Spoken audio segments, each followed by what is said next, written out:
귀한 찬양 감사드립니다. 우리 앞뒤 저에 계신 분들과 인사해 볼까요? 참 잘 오셨습니다. 참 잘 오셨습니다.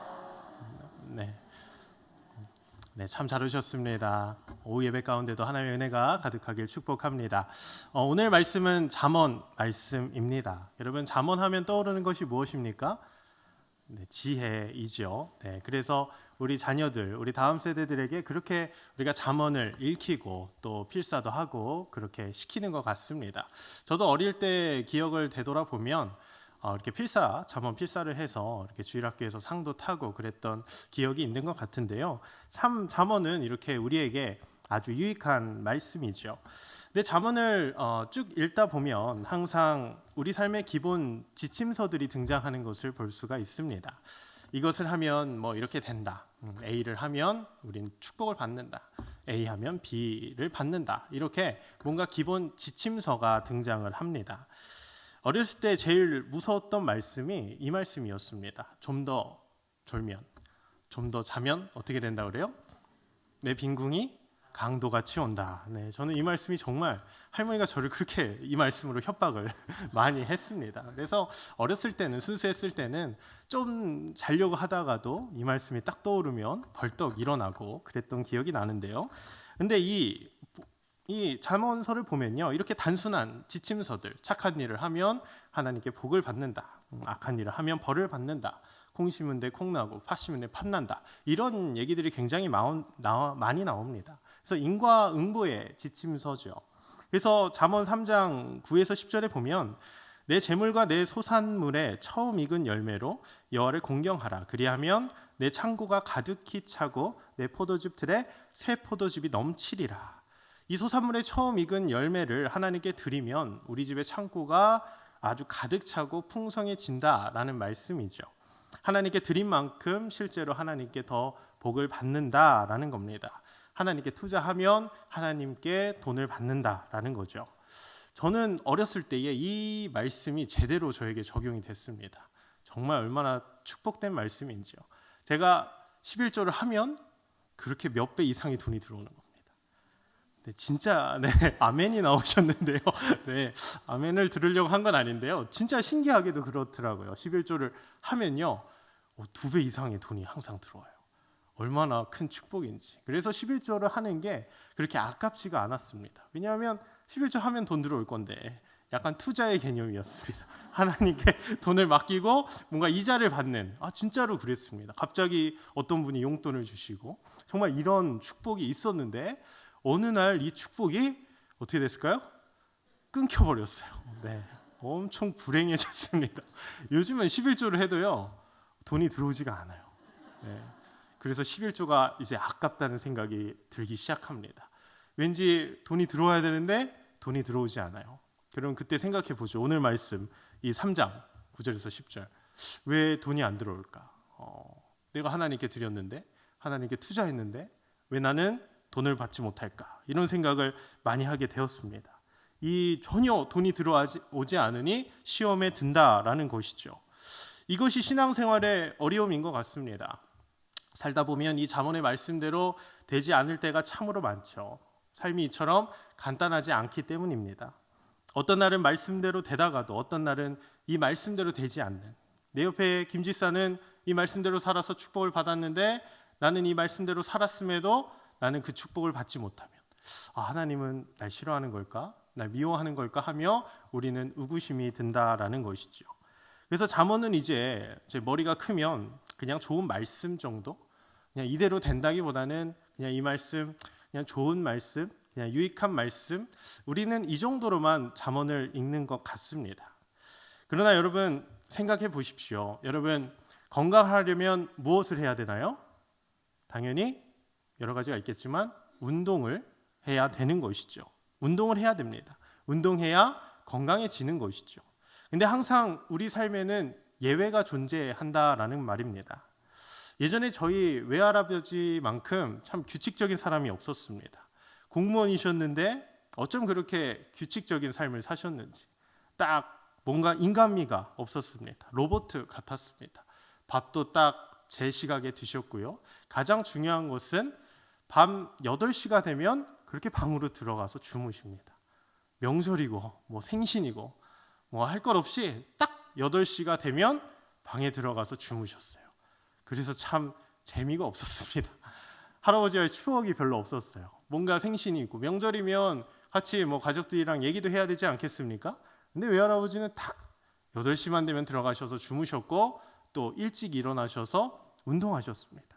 공무원이셨으니 야근도 없었어요. 정말 규칙적인 삶을 사셨는데 제가 초등학교 6학년 때 뇌졸중으로 돌아가셨습니다. 네. 네, 웃으면 안 되는 포인트인데요. 왜 웃으시는지 모르겠네요. 네, 속상한데. 네. 어쨌든 저는 그때 충격을 잊지 못합니다. 처음으로 제 가까운 사람이 죽었던. 그래서 참 죽음이 저에게 와닿았던 그런 순간인데요. 참 저희 할아버지 건강하셨어요. 무병장수 하실 줄 알았는데 돌아가셨습니다. 이것이 우리의 인생이라는 것이죠. 이것이 우리의 삶이라는 것입니다. 인생이 내 마음대로 안 되는 것, 어쩔 수가 없는 겁니다. 왜 그렇습니까? 생명은 누구에게 있기 때문에? 우리 하나님께 있기 때문입니다. 우리는 이것을 부정해서는 안 되는 것이죠. 그러나 이것이 우리의 인생임을 안다면 오늘 잠언 말씀을 아주 유익하게 읽을 수가 있다라는 겁니다. 운동을 하면 건강해지는 것은 맞지만 죽음은 우리가 어찌할 수 없는 것입니다. 이러한 죽음은 언제나 우리 삶에 있어서 예상할 수 없는 영역입니다. 우리가 컨트롤할 수 없는 영역이죠. 인생이 내 마음대로 안 된다는 아무리 준비해도 예기치 못한 상황이 발생하기 때문에 그렇게 인생은 세웅지마라는 말을 우리는 자주 쓰는 것 같습니다. 분명 잠언 말씀 기본 지침서입니다. 이렇게 살면 됩니다. 이렇게 살면 건강해집니다. 윤택해집니다. 하나님께 복을 받습니다. 그러나 우린 하나님의 주권을 인정해야 한다는 거죠. 예외를 인정해야 됩니다. 그렇게 잠언 1장 7절 아주 우리가 잘 아는 말씀인데요. 우리 한 목소리로 같이 한번 읽어보겠습니다. 시작.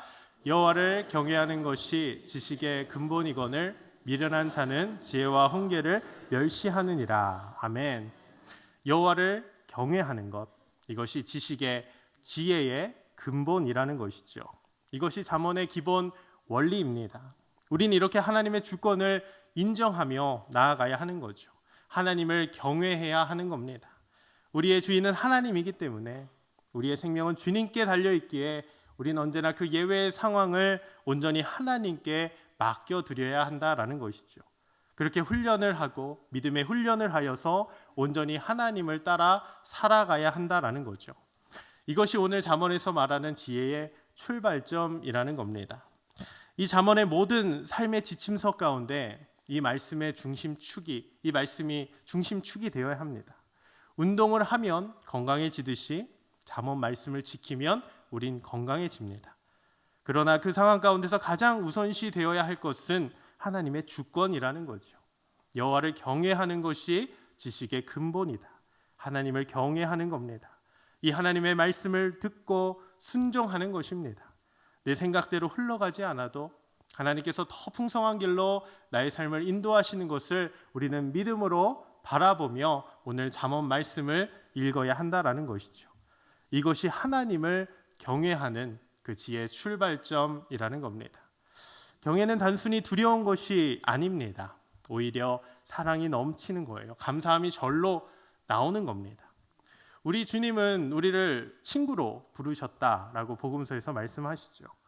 근데 어느 날 궁금했습니다. 친구로 불렀으면 주님이 친구면 편해야 되지 않을까? 근데 여러분, 주님이 정말 편하신가요? 친구처럼? 다 편하신가요?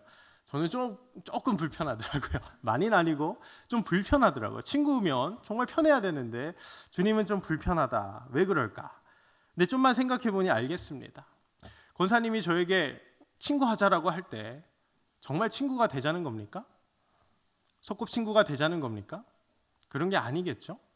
권사님이 저에게 친구하자라는 그 말은 뭡니까? 나를 그만큼 사랑한다라는 말이죠. 어느 때는 엄마처럼 해주고, 어느 때는 친구처럼 해주고, 어느 때는 뭐 정말 이웃 옆집 정말 친한 그런 이웃집 사람으로, 아주머니로 나를 사랑해 주시겠다라는 의미입니다.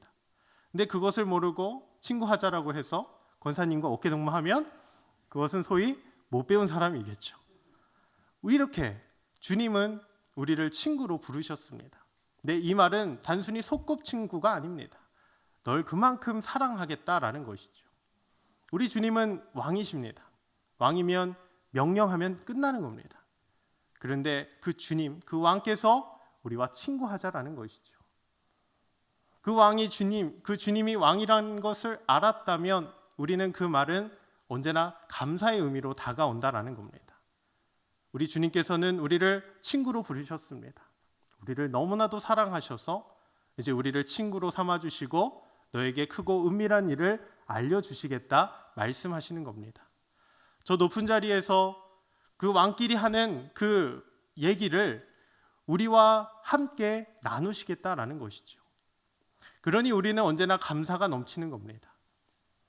너를 친구로 불렀다. 이 말 한마디는 언제나 감사함이 넘친다라는 거죠. 그 안에는 사랑이 담겨 있는 겁니다. 신뢰가 담겨 있는 겁니다. 그러니 이제 경외한다는 것은 두려운 것이 아닙니다. 조금 불편한 건 당연한 것이죠. 그러나 주님이 나와 친구하자라고 했으니 이젠 그 안에는 사랑과 신뢰가 담겨져 있는 겁니다. 우리는 자발적으로 그 하나님께 순종하며 나아갈 수 있다라는 겁니다. 그러므로 경외라는 것은 이런 은혜와 감사가 밑바탕이 되는 겁니다. 왕이 친구하자라고 했기 때문에 우리는 언제나 그 속에서 감사할 수 있는 것이죠. 언제나 행복할 수 있다라는 겁니다. 이 잠언, 이 우리 삶에 있어서 유익한 지침서입니다. 그러나 우리가 꼭 한 가지 염두에 둬야 될 것은 하나님을 경외해야 한다는 겁니다. 하나님을 인정하는 겁니다. 친구이나 그분은 나의 생명을 주시고 내 삶을 주관하시는 분임을 인정하는 것, 이것이 우리의 지식의 근본이요 지혜의 근본이다라는 것이죠. 11조를 내서 2배의 결과를 내지 않아도 은혜가 된다라는 겁니다. 잠언 말씀을 모두 지킬 수 없습니다. 그러나 우리가 시험에 드는 것은 옆집 사람은 이 말씀을 순종해서 그 말씀대로 축복을 받고 나는 못 받는다고 해서 우리는 시험에 든다. 이것이 문제라는 것이죠. 우리가 시험에 든다면 이것은 하나님의 주권을 인정하지 않는 것이죠. 경외하지 않으니까 삶의 지혜를 얻을 수 없다라는 것입니다. 그러므로 이 잠언 말씀은 우리 인생의 기본 지침서이나 항상 하나님을 경외하는 것부터 시작해야 됩니다. 그러면 우리는 시험에 들 일이 없습니다. 말씀을 읽으면서 이미 나에게 주어진 하나님의 은혜를 우린 누릴 수가 있는 것이죠. 하나님 언제나 나에게 생명을 주시는 분이며 나를 사랑하여 친구로 불러주심을 기억한다면 이 잠언을 더욱 풍성하게 읽을 수 있고 그 삶 가운데 하나님의 은혜가 있을 줄 믿습니다. 이 경외함을 갖고 오늘 지혜의 말씀을 대하기를 소망합니다. 우리 다 같이 오늘 말씀 15장 19절 다시 한번 읽어보도록 하겠습니다. 시작.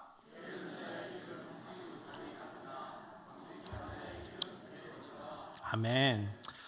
여러분, 게으르다라는 말에 자유로운 분이 몇 분이나 계실까요?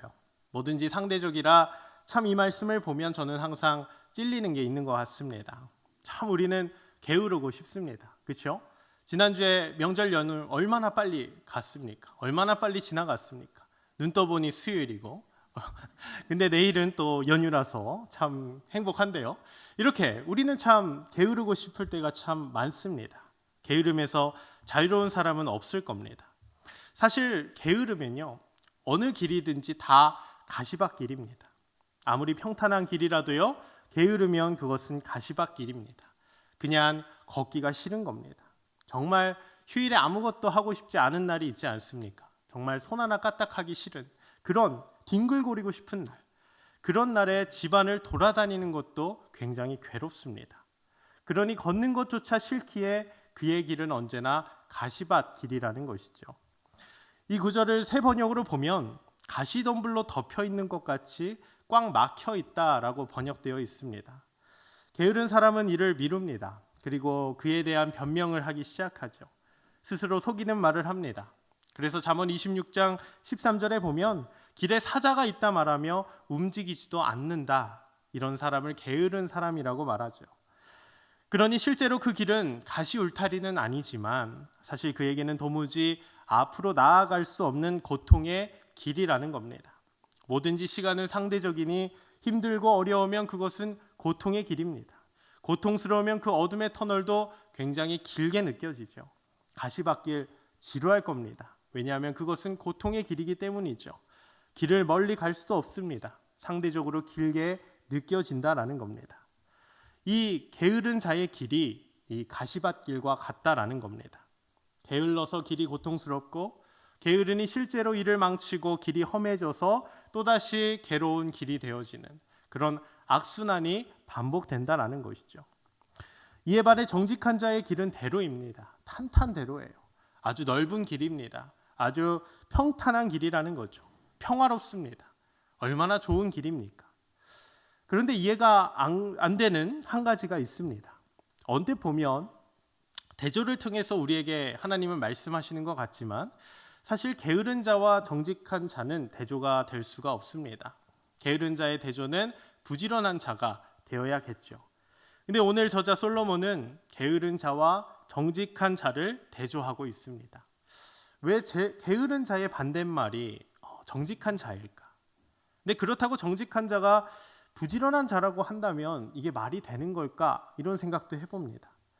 여러분, 상대적으로 우리나라만큼 부지런한 나라가 없다고 하죠. 참 근면성실합니다. 그런데 이렇게 부지런하기만 하면 정말 인생을 쪼개고 쪼개서 아주 바쁘게 살면 하나님께 이쁨을 받을 수 있을까? 만약 이 말씀이 사실이라면 우리나라가 전 세계적으로 가장 이쁨을 많이 받아야 됩니다. 우리나라가 가장 잘 돼야 되는데 딱히 그런 것 같지도 않죠. 그러니 의아한 겁니다. 단순히 부지런하다고 해서 평탄한 삶이 아니라는 것이죠. 이것으로 오늘 말씀은 단순히 게으른 자는 그런 육체적인 노동을 의미하지는 않는 것 같습니다. 그럼 정직하다와 대조되는 게으름은 어떤 의미일까요? 먼저 정직한 자의 뜻은 마음에 거짓이나 꾸밈이 없이 바르고 곧다라는 뜻입니다.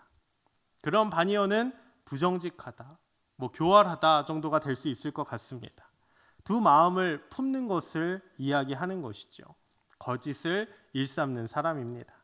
그렇다면 오늘 말씀에서 게으른 자는 정직하지 못한 자입니다. 곧 거짓을 일삼는 사람이라는 것이죠. 두 마음을 품는 사람입니다.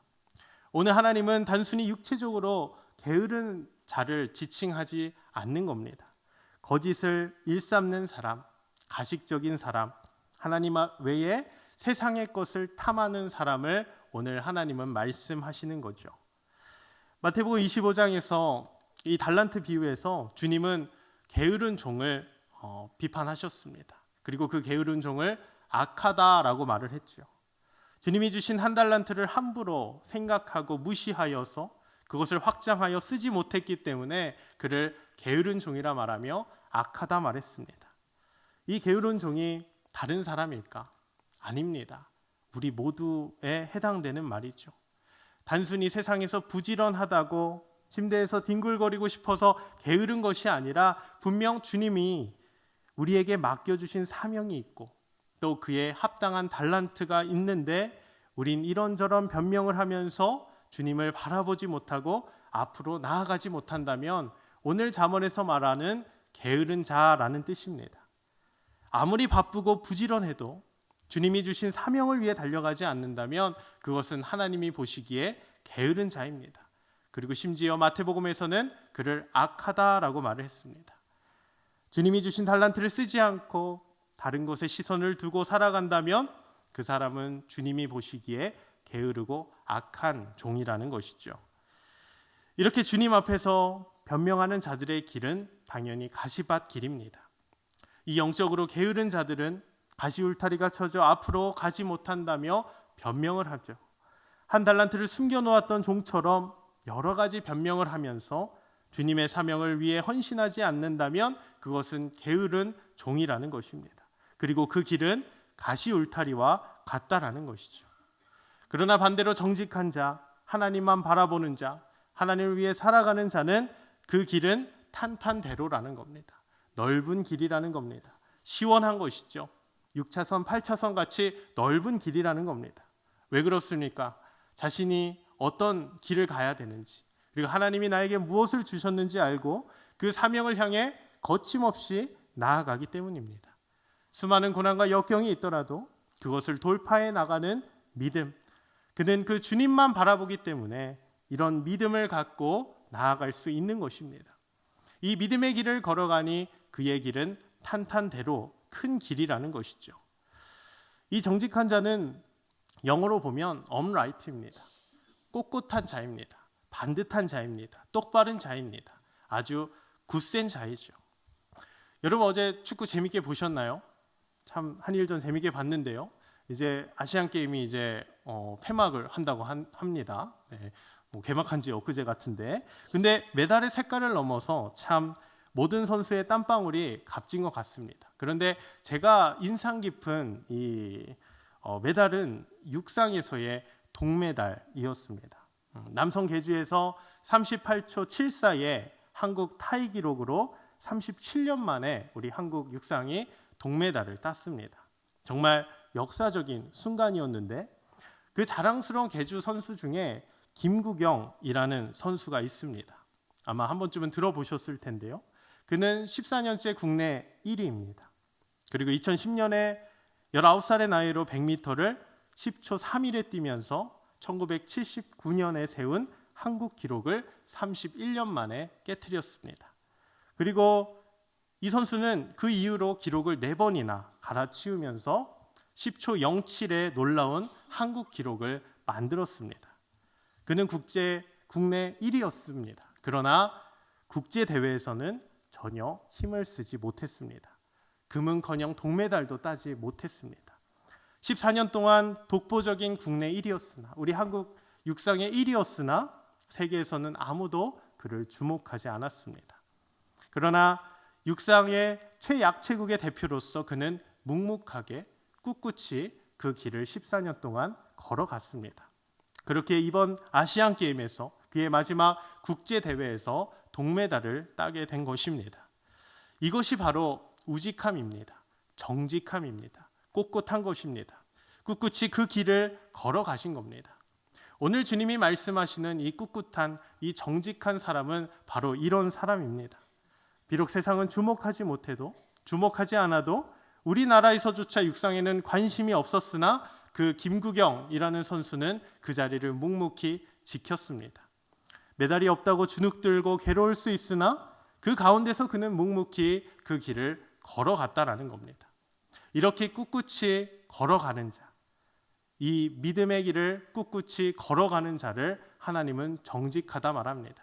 그리고 하나님께서는 그 정직한 자의 길을 대로로 연결해 주신다라는 겁니다. 괴롭고 힘들다고 하나님을 경외하지 않고 포기한다면 그것은 오늘 주님이 말씀하시는 게으른 자입니다. 악한 사람입니다. 영적으로 게으른 사람입니다. 세상 속에서 아무리 부지런히 살아도 그 길은 가시울타리가 쳐져 있을 것입니다. 세상에서 비록 성공한다 할지라도 그 마음을 살펴보면 슬픔과 침체의 가시들, 가시울타리 속에서 괴로워하며 몸부림칠 것이라는 것이죠. 잠언은 단순히 세상이 말하는 성공과 실패를 말하지 않습니다. 하나님 앞에서의 성공을 말하는 겁니다. 하나님이 보시기에 성공은 두 마음을 품지 않는 겁니다. 온전히 하나님만 바라보는 겁니다. 믿음의 길을 걸어가는 겁니다. 하나님을 경외하며 나에게 맡겨주신 사명을 온전히 감당해내는 겁니다. 나에게 주어진 것들에 감사하며 나와 마주한 자들에게 하나님의 지혜를 전하는 것이죠. 주님은 결과가 아닌 과정을 보십니다. 아무리 세상에서 결과가 좋아도 주님 앞에서의 과정이 나쁘면 그것은 결국 사망의 길임을 우리는 명심해야 됩니다. 우리 하나님은 광야에 길을 내시는 분이십니다. 우리 하나님은 사막에 물을 내시는 분입니다. 이 전지전능의 하나님을 믿는다면 우리는 오늘 정직한 자로 온전히 하나님만 붙들며 살아갈 수 있다라는 것이죠. 우리가 그런 믿음의 사람이 되기를 소망합니다. 이런 정직한 사람이 되기를 원합니다. 이런 정직한 자를 하나님은 길을 열어주시고 구원해 주시고 그를 생명의 길로 인도해 주실 줄 믿습니다. 이제 올해부터 우리가 남성교구가 이제 매달 둘째 주에 모입니다. 그래서 오늘도 오후 예배 끝나고 우리가 3층에서 이제 모임을 갖는데요. 제가 지난달에 우리가 순모임을 하면서 어떤 분이 나눠줬던 이야기가 참 제 머릿속에 맴돌더라고요. 그분은 자신은 실패 사례라며 말씀을 해주셨는데, 젊은 날에 주님을 위해 살겠다고 결심하고 주님을 향한 그런 꿈들을 나열하셨다고 합니다. 그러나 자신의 욕심과 또 초조함, 또 수많은 요소들로 인해서 성공할 수 없었다며 우리들에게 믿음의 권면을 해주셨던 그런 분이 계셨습니다. 저는 그 분을 보면서 참 얼마나 멋지던지 참 존경스럽더라고요. 사역자인 저도 그런 꿈의 목록들을 만들어 보지 못했습니다. 참 우리는 자신을 위해서는 목표도 세우고 꿈의 목록들도 만듭니다. 버킷리스트를 만들죠. 그런데 정말 주님을 위해서 우리가 그런 버킷리스트를 만들어 보았나? 주님을 위해서 우리가 목표를 세워 보았나? 참 저는 많이 부끄러웠습니다. 그런데 그분은 너무 구체적으로 주님을 향한 그런 꿈들을 나열하는 것을 보면서 참 존경스럽다. 나도 저런 믿음의 도전을 해봐야겠다라는 생각을 하게 됐습니다. 여러분, 주님이 보시기에 과연 그것이 실패한 인생일까요? 저는 그렇게 생각하지 않습니다. 오늘 말씀에서 말씀하시죠. 정직한 자, 주님을 바라보는 자, 주님께 헌신하는 자, 주님의 사명을 위해 전진하는 자, 그런 자를 주님께서 축복해 주신다 말씀하십니다. 저는 그분은 실패한 인생이 아니라 주님 앞에서 성공한 인생이라 믿습니다. 이것이 주님이 말씀하시는 우리 성공 비결이라는 것이죠. 주님 앞에서 결과를 내지 못한다고 실패라고 생각한다면 우리는 너무나 불행한 인생입니다. 주님은 우리를 친구로 부르셨는데 우리는 신하처럼 벌벌 떨면서 결과를 걱정하는 이런 삶은 너무 불행한 삶이라는 거죠. 모두가 실패했다 말할지라도 그렇게 주님을 위해서 살 때에 우리는 정직한 자일 줄 믿습니다. 그리고 하나님께서는 그 정직한 자의 길을 대로로 인도해 주실 줄 믿습니다. 주님은 그런 정직한 자를 평강의 길로 인도해 주시는 겁니다.